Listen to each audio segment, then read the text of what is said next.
And I'm Taylor. By the way, that little like do do do do do do that theme song you have, big fan. So Really? I like this Thanks. post edit. I like the transition from that into us talking. Thanks. Yeah, I love the beat. It's pretty simplistic but easy.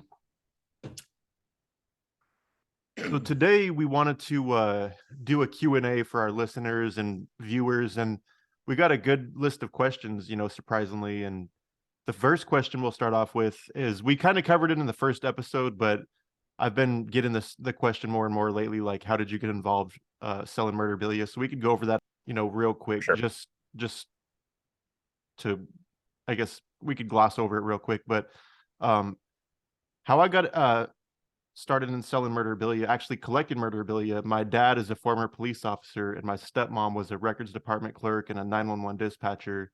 Up until a few years ago, they have a combined like 40, 50 years law enforcement experience. And ever since I was a kid, like 2, 3, 4 years old, I heard cop stories at home from my dad and 911 dispatch stories from my stepmom, and being obsessed with horror, true crime. It just kind of, clicked. And when I was older, I started writing serial killers and started collecting different artifacts and everything related to, I guess at the time I didn't know the term murderabilia existed, but I was collecting murderabilia then. And it just kind of took off. And come 2015, I had so much shit. I'm sure this thing was similar with you, that I had so much stuff I didn't know what to do with it all. Somebody was like, why don't you create a website? And 2015 up until now, True Crime Auction House still exists, and here we are, 13 years in, still selling murderabilia. Yeah. It's pretty similar for me. Well, kind of similar. I got really interested in Jonestown. I watched a documentary on it, and I was like, this is ridiculous. The fact that some guy could, convince all these people to do this or lead all these people into the jungle, their eventual deaths. I got really interested in it. So I was like, well, I want to research this essentially as like just like an independent kind of research thing for myself, my own curiosity. I started collecting all the books and documentaries and magazines I could find. And then when those ran out, I kind of went after newspapers. And then when those kind of ran out, I was going after more hard to find items, things that were directly related to the People's Temple, in whether in Jonestown or in California or Indiana, wherever they were. And as time went on, it was like harder and harder to find items. So I had to start networking a bit and joining Facebook groups and meeting people who were kind of trading more heavier pieces, so to say. And in doing that, I worked out a lot of trades and ended up with a bunch of extra items I wasn't really interested in, a bunch of true crime stuff and cult stuff, and just kind of a massive collection of items that were neat, but not what I was trying to collect. And at the time, I was selling on eBay full time as a reseller, doing with vintage clothing and trading cards and video games and stuff. And I put a few things up on eBay, and it was the first thing was I had some trading cards up there. I had some OJ Simpson Pogs. It was all like kind of novelty true crime items, not anything like serious or heavy. And a few things got flagged and taken down, and because that was my full time job, then I uh, ended up making a site because I had enough things where I figured, okay, well, at least I can network and trade. And in the year, I'll break even on the hosting fees. It'll be like a hobby thing, and then it just took over. It kind of started started getting more momentum, and I would do bigger trades and end up with more items and sell those and make some money to buy bigger collections of stuff. And then it sort of went from, at the time, spending a couple $100 a month maybe at the most, and even that being like, okay, this hobby's getting out of hand, to now where, coming near the end of November here, I spent probably close to $30,000 this month on inventory.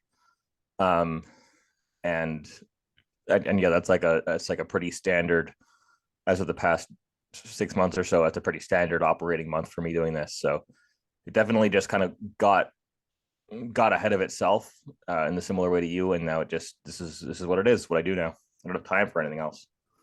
So another question is, what is your biggest get? Either something that was notoriously difficult to get, or something that was little known, or just something you wanted for a long time and finally had a chance to get.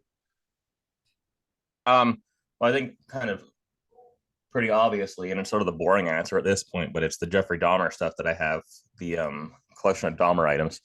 I got that from some people who knew Lionel, and it was sort of a consignment based thing where they offered to sell me some things, and I said, hey, listen, this stuff is way more valuable than I think you realize. It's never been on the market before. Um, so I got it all sent here. I spent about a year and a half kind of organizing everything, uh, taking an inventory, figuring out, of all the stuff that I got, what was new information, what had never been seen publicly before, never been released before. And then when I sort of sorted that all out, when I sort of got that all sorted out, I started reaching out to kind of high profile people who might want items from museums, reaching out to media for, documentary work if they wanted to license things out. And I would say that, probably 30 or 40% of the collection I still haven't been able to reveal or talk about. Um, because there's various different projects involved with it, but it's opened a lot of doors for me with some media coverage. There was a TMZ article recently that kind of went viral, and I had a lot of people who generally wouldn't be involved in the true crime thing email me saying, hey, my dad used to work for this place, or I used to work here, or I knew this guy. And I've got 3 items coming here today to my office that were from this past month of people finding that article and getting in touch, right? So not only in regards to having, like, Jeffrey Dahmer's urn here and all these childhood photos and all these handwritten documents and stuff, but 50% is that excitement, and the other 50% is the fact that it's opened up all these doors to new projects, to working with media stuff, to just having people reach out who have items that I never even thought existed, and they never even thought to sell, right? I just got lucky that they caught wind of my site through an article or something. um yeah, that's definitely been like the biggest part of the past couple of years for me, is just dealing with this stuff and the fallout from this. But there's other things that I was more excited about in regards to my personal interest, but this was the one that was, I think, the most impactful of anything that I've come across. For me, it would be, I guess starting out, I would say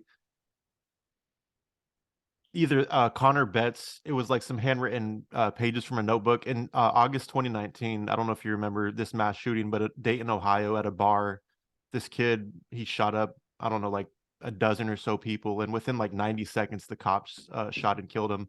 But there was a notebook that was seized by the FBI. His friend had, and it was like scribblings of like bands and doodles and murder and like different random, like dark words. And a friend of his best friend actually reached out to me like a few weeks after this mass shooting had happened, and his best friend had been like killed by the police. And he was like, hey, I have this notebook page that was taken out of his notebook that he had signed his name like multiple times on. And Mm-hmm. I was like, okay, this is probably bullshit.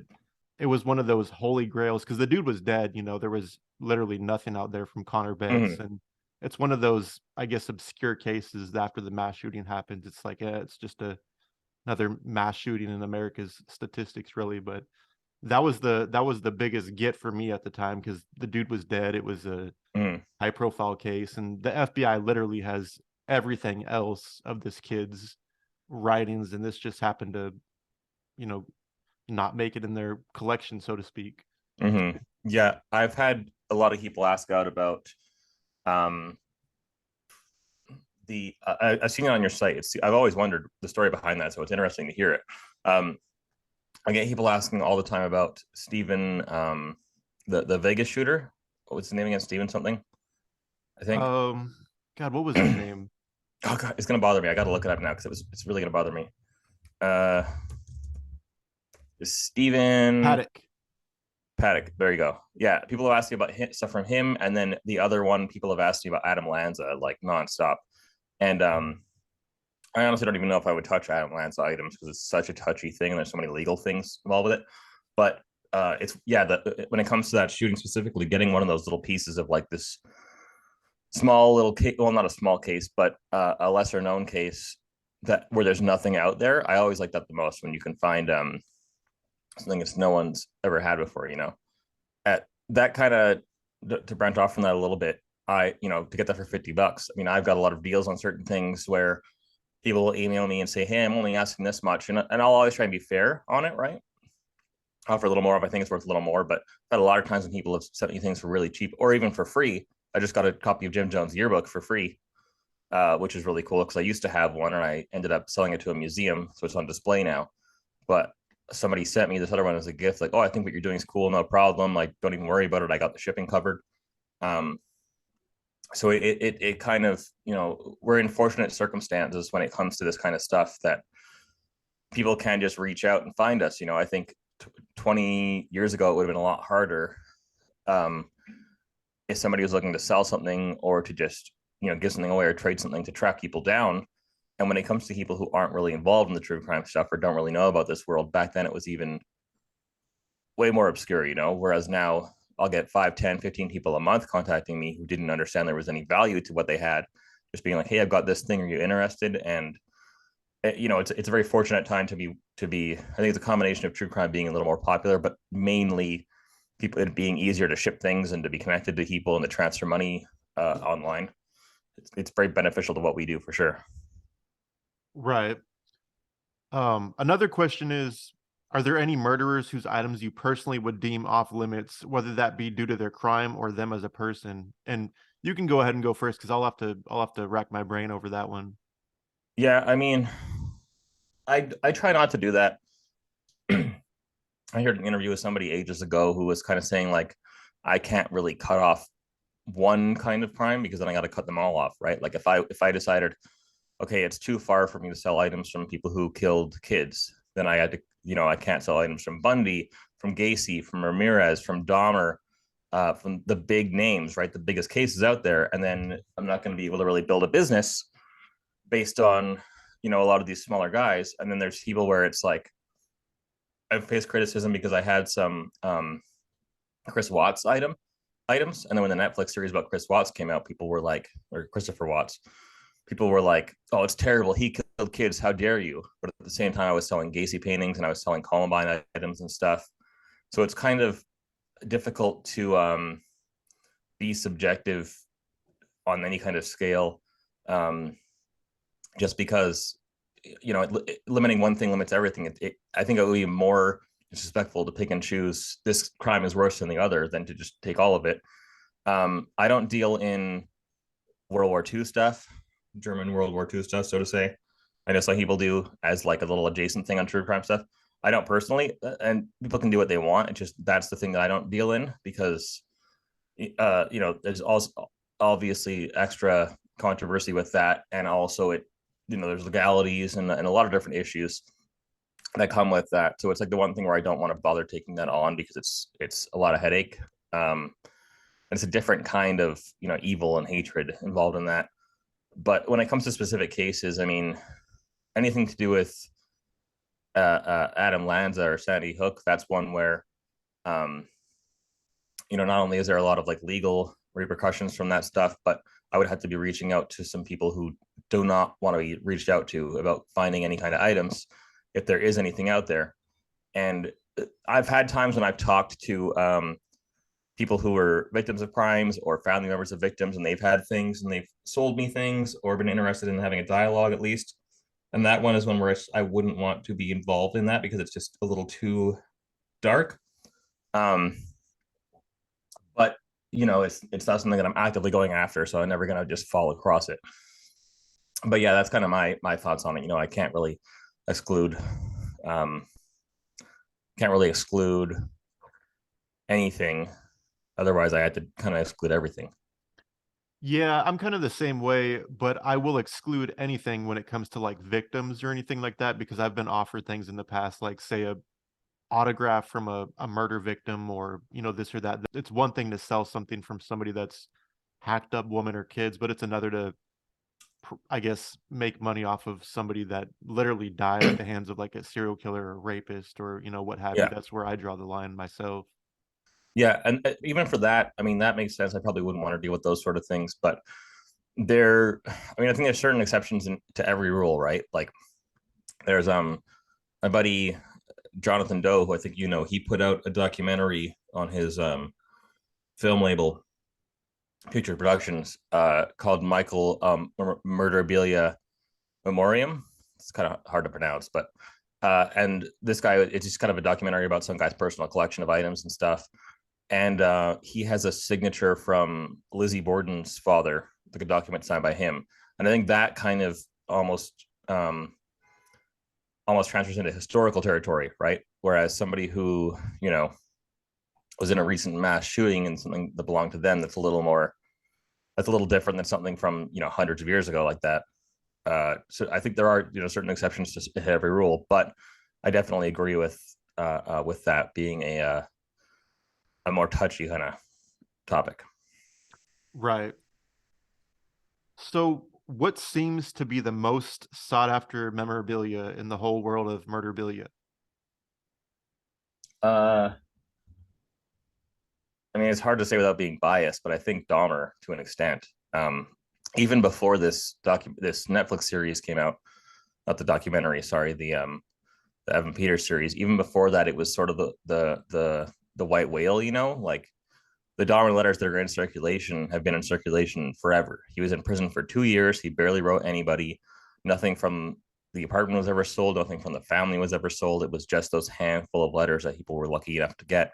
And then what came with that, obviously, are a lot of forgeries. But yeah, that was kind of the ones where it was like they were always valuable.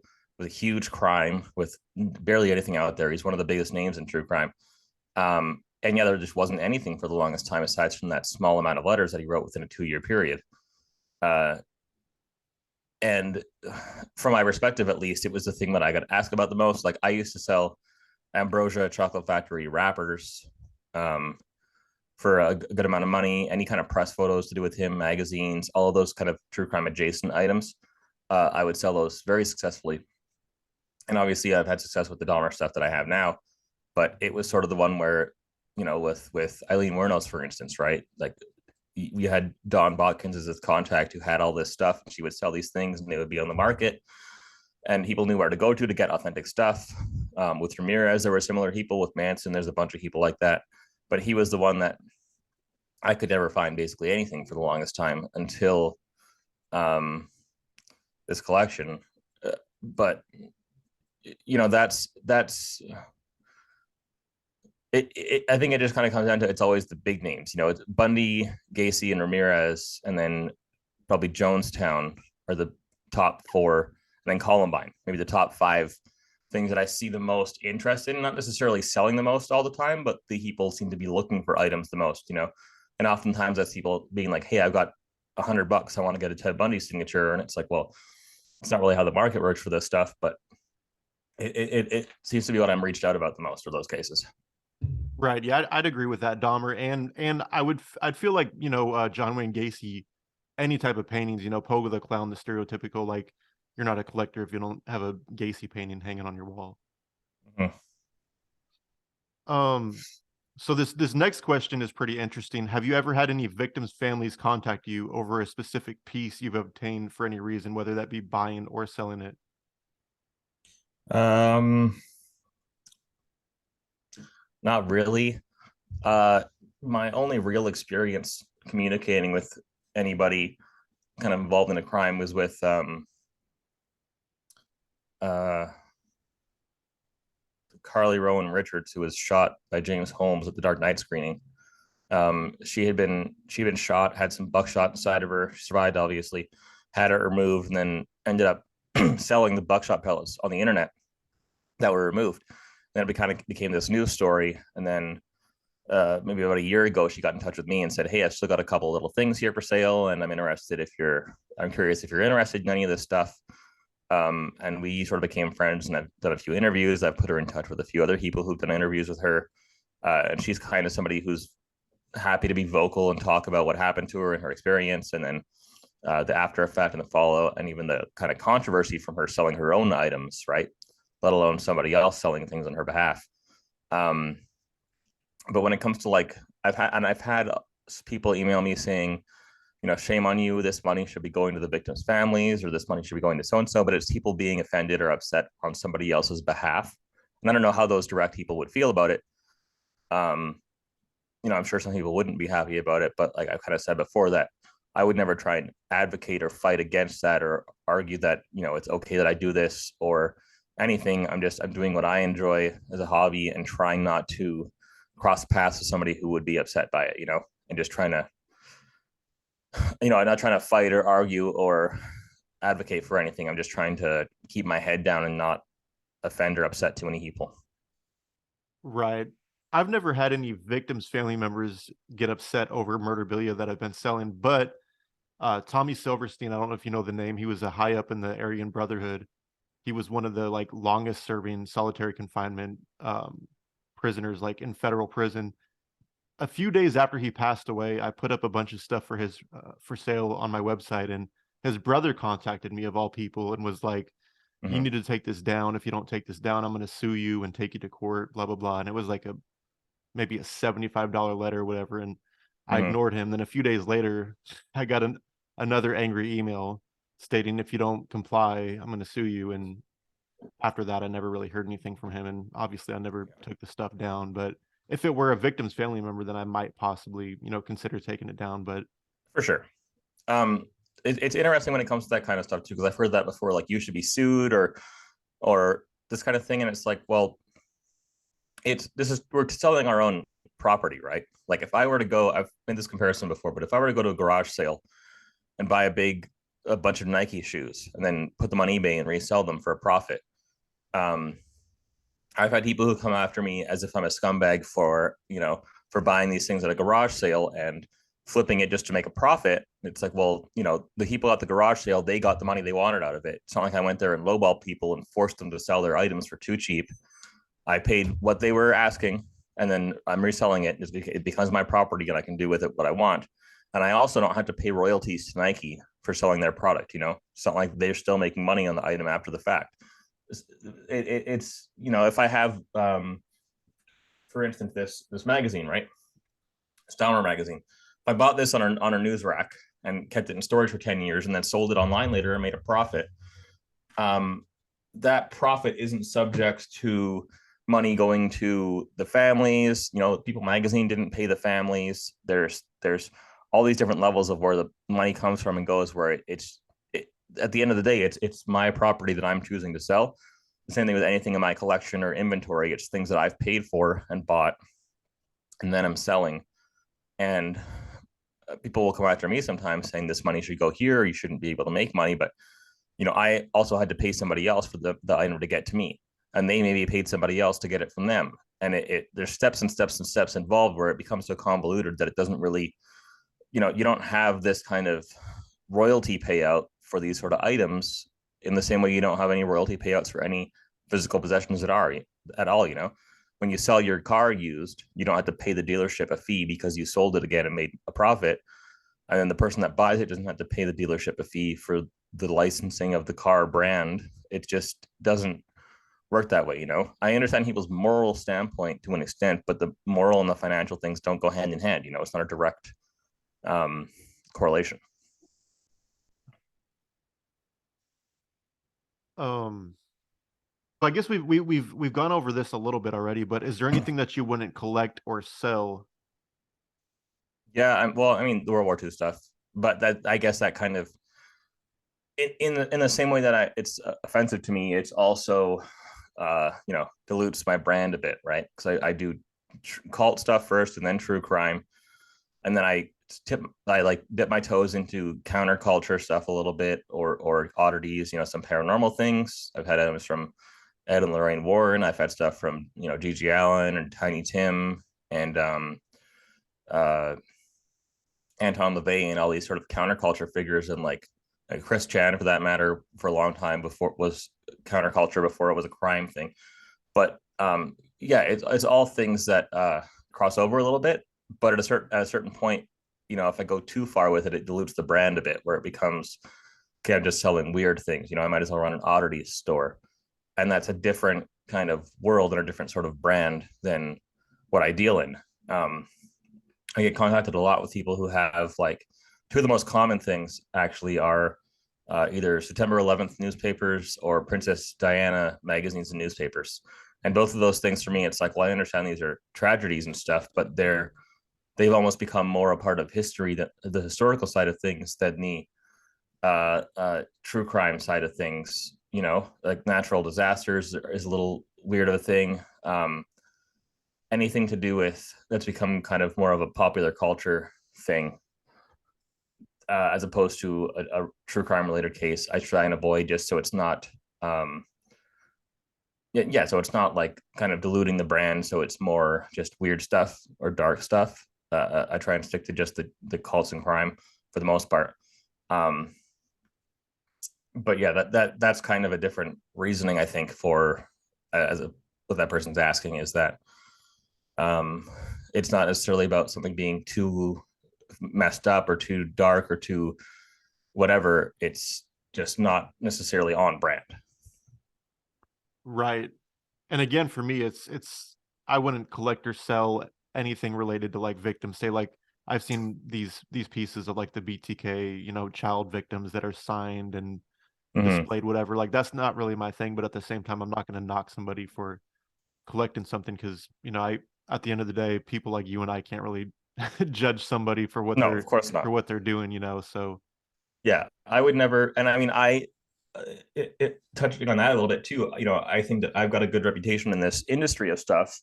There's obviously been people here a lot longer than I have doing this, but I think I've got a good reputation because I've had a lot of times where I let things go, where I've been, ripped off, or I've gotten a bad trade with somebody, or I packed something up super secure and shipped it on time and insured it. And then somebody sends you something in an envelope without insurance, without tracking, gets here in, they didn't put the care and the time into it and stuff. I never have, I never cause an argument with somebody. Not that I'm a pushover or let people walk all over me, but I don't, I'm not going to publicly shame anybody or make it a big deal. And I understand what's not worth making an issue of and what's worth kind of just letting go. Um, and it sort of ended up giving me this reputation as somebody who's easy to deal with, who's not gonna put you on blast if there's an issue that's out of your control. Times when I've bought things where it turns out it was a photocopied signature and the person didn't realize. I always try and give someone the benefit of the doubt and work something out. Um, and yeah, I think there's a lot of people who are quick to be a little aggressive about things because it is like a bit of a dark and a cutthroat industry doing this stuff. Like to an extent, everyone has to try and find their own stuff and find their own sources. It's not like we're all going to different suppliers and trying to get a better offer. We're like literally getting one of a kind items, right, and having to deal with that. So I think that having this kind of attitude has been very beneficial to me, and I think that yeah, it's just not worth the headache, not worth the harm it causes to do that kind of stuff sometimes. So kind of going off that last question, this next question, there's so many different types of people out there. Wondering if you've had requests that are a hard no. And off the top of my head, I really can't think of any instances where it's been a hard no for collecting or commissioning anything from anybody. Do you mean like something I wouldn't buy, or like something that someone I wouldn't work with? Like, what do you mean exactly? I think both when it comes to like say like commissioning something or buying something from somebody. I mean, there's people that I avoid based on personal preference. Although that's personal preference, right? That's just based on okay, this is how I feel about it, so I'm not gonna do a thing. It's not like I'm gonna put these people on blast or anything. And then I've had people that I've worked with who I've been warned about, so to say. I think, oh, this guy ripped me off, or this guy did this shitty thing, and da da da da. And I'll look into it myself and kind of make my own decisions on it. And I've had very successful relationships with people who I've been told before, oh, this isn't a good thing, but for a good person for whatever reason, and that's this their experience with it, and that could be biased for a number of reasons. And I've had that for in a lot of cases when it comes to working with people who are inmates currently, or people who buy and sell the stuff, or people who trade things or make art or do custom commissions or whatever the fuck. Like, I've had positive and negative experiences with everybody, and I base it entirely on my experience with it. I go into things with always the mindset of maybe there could be an issue or something could go wrong, but I don't kind of put a ton of money at stake. I'm fine losing a bit of money if I make a bad decision or whatever, but I just make sure to be cautious up to a certain point so I can, just be careful that I'm not going to get ripped off or lose a ton of money. Um, it's all individual discretion, it's all experience too. Like, I get a lot of emails from people saying, hey, where do you get this stuff? I want to do this too for a job or a hobby.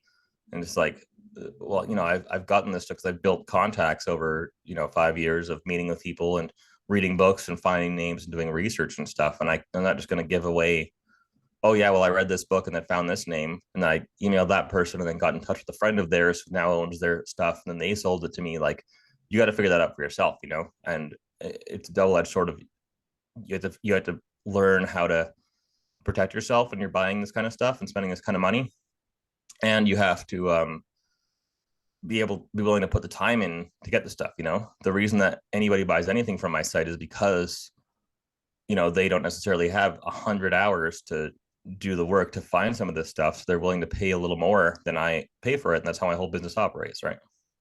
Right. Um, so the next question, do you have a favorite piece of Murderabilia, whether you still own it or not? That fucking question gets harder every time I get asked it, just because I get so much shit and it comes and rotates so much. I mean, when I first got my Patches painting by John Gacy, that was fucking rad.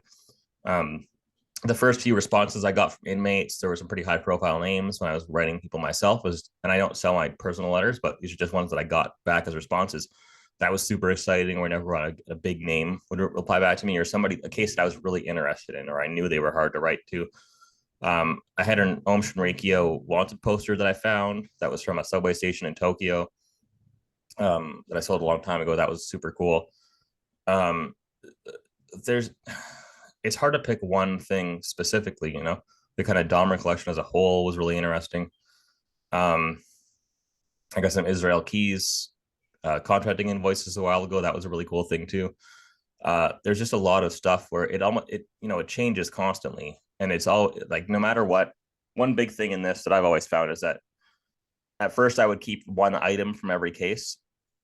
Let's say I bought some Ramirez stuff, I would keep one Ramirez piece, and then the next time I got Ramirez things, I would sort of upgrade my personal piece and then sell the older one, right? Like, I would keep what I was the most interested in and always be rotating it out to kind of keep things fresh, and sort of just try and make a point to upgrade and be like, okay, well, I want to have this cool piece now or that cool piece now.